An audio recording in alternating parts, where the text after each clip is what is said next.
Hello, welcome to IELTS Juice. Let's start assessing an essay today. So the prompt says, some people believe that it's more important to teach children the literature of their own country rather than other countries. Do you agree or disagree with this statement? So this is an opinion essay. It only wants our own opinion. Among candidates and IELTS teachers, we call it an opinion essay, but from the IELTS standpoint, this is a topic that has one main idea. And the main idea is the writer's opinion. So that must be addressed, whether sufficiently or fully, or you just simply address it and do not develop it. That determines the score. So there's a variation between 6 to 9 here. Let's see what the essay has to offer. Many think the local literature, such as fiction and poetry, must be valued over those of other nations. I do agree with this view for two primary reasons. As follows is not necessary. You just simply say for the following two primary reasons, or for the two primary reasons. That's all. I like the introduction, 2 sentences, to the point. I now know the writer fully agrees with this idea that people need to learn the poetry and the literature of their own country. And there are 2 reasons for that to support the writer's claim. And I assume each paragraph is going to be responsible to develop one of those reasons. So one paragraph for reason 1, another paragraph for reason 2. So let's read ahead and see how the essay leads us to those 2 points. Firstly, I like that. It's a connecting word, or a discourse marker as we call it. Studying the local literature depends. Studying the local literature is a gerund structure, starting with ing format of a verb.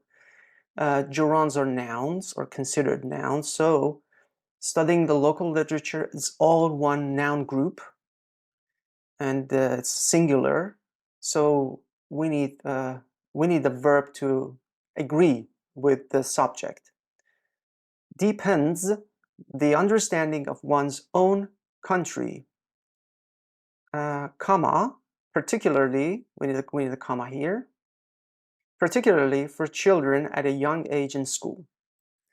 For instance, in Iran, introducing masterpieces with an S is wrong. Masterpieces with a C.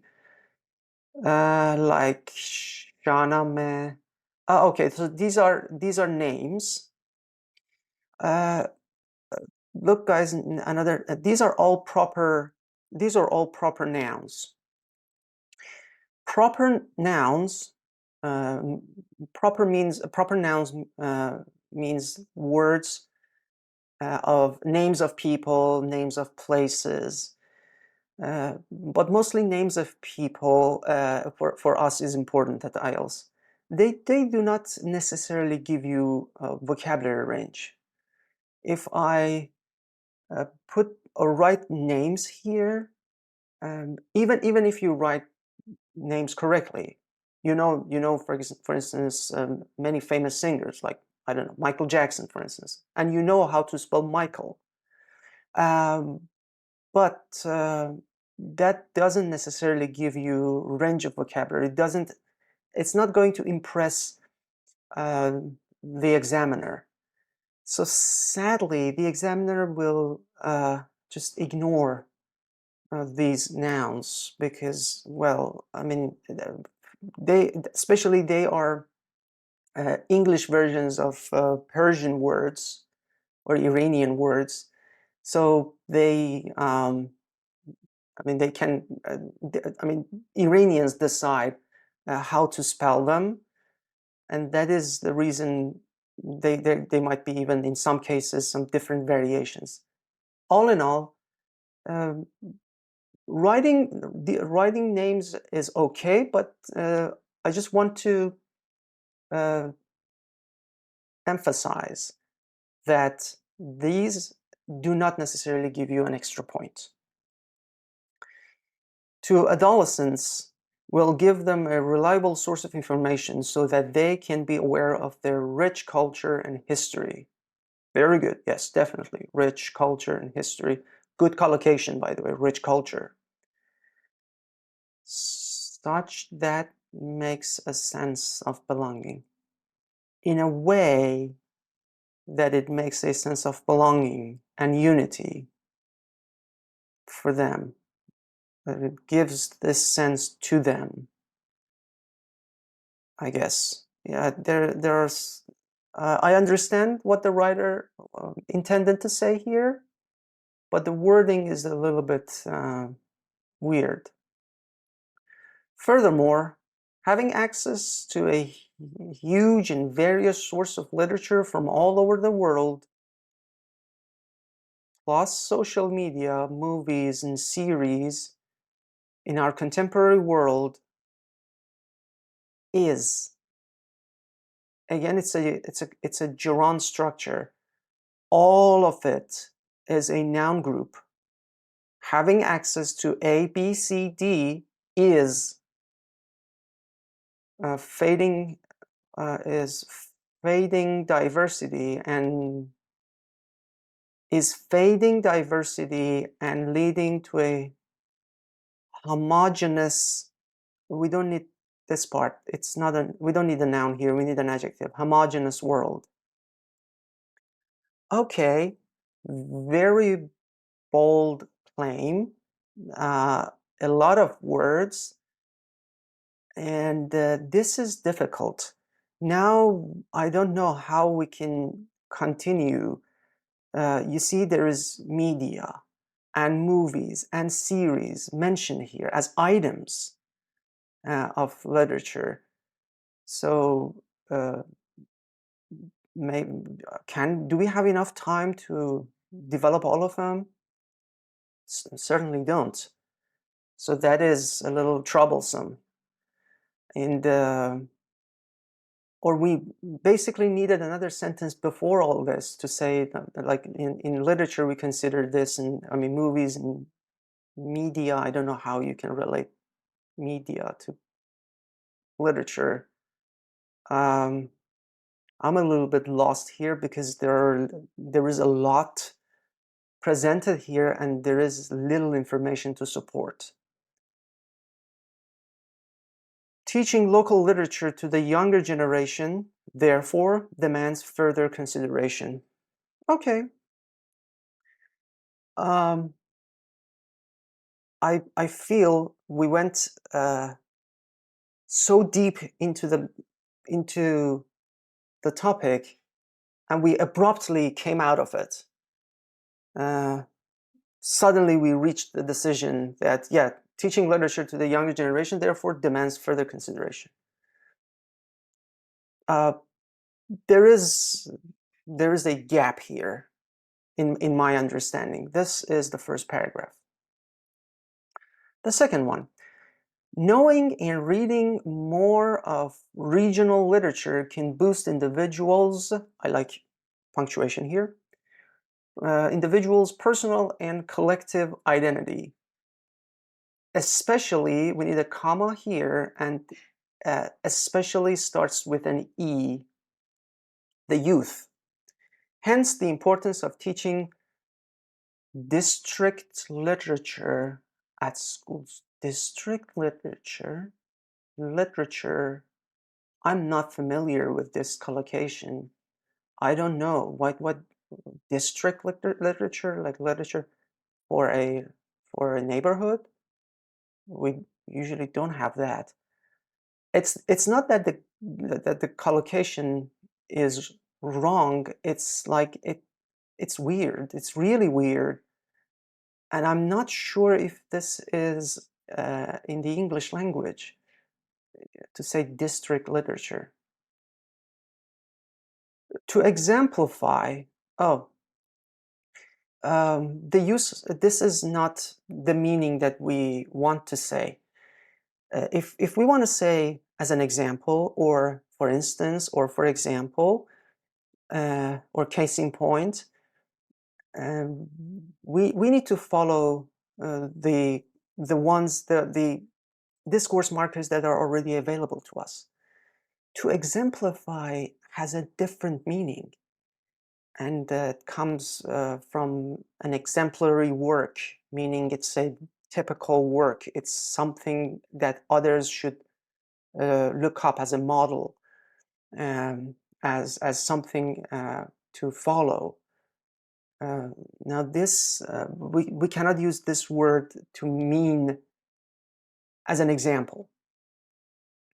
So let's just say, for instance, reading works of authors. Oh, now that's good. The writer knows that the work is uncountable, but works, if you want to talk about works of art, then that becomes countable. That requires lexical knowledge. You need to know how this particular word works. And the writer is now exercising that knowledge in front of us, and that's good. That's a huge plus. Works of authors, again, Jamal Zadeh. Again, there are names. They're fine, but they don't necessarily give us any extra points. Helps Iranian juveniles to form their identity based on Persian culture, since they explain Iranian customs, taboos, or beliefs. I am not sure as a reader that the writer knows, or the essay knows, the meaning of taboo here. Customs, beliefs, fine. But taboos, I feel like the strategy in this essay is to just put words to show the examiner that I know these words. Here is one, and there's a comma, and then another one, and comma, and another one. So you just put words in different blocks. That is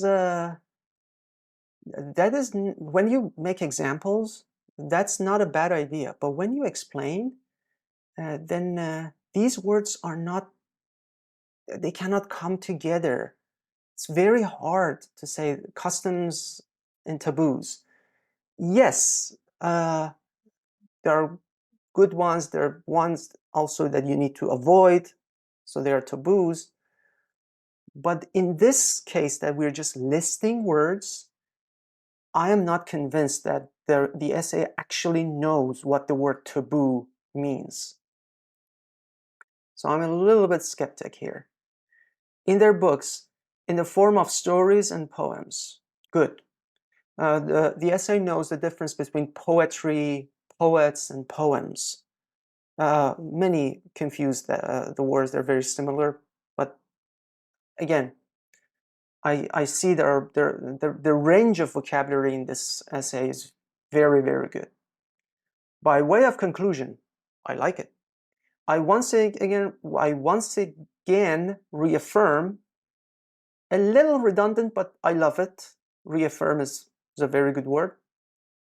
But reaffirm already means to affirm again. So I once again affirm again my position. That is redundant, but this is fine. My position that schools must concentrate more on their own countries, apostrophe missing, their own country with Y, and because it's one country. Or if we have to pluralize countries, then apostrophe comes after S. Literature, rather than those faraway countries, not necessarily faraway countries, other countries. It doesn't have to be, we're not talking about Australia, for instance, like far, far away, 2 oceans apart. Not necessarily. Maybe it's a neighboring country, but the culture is different. for the sake of a nation's collective identity and enhancing its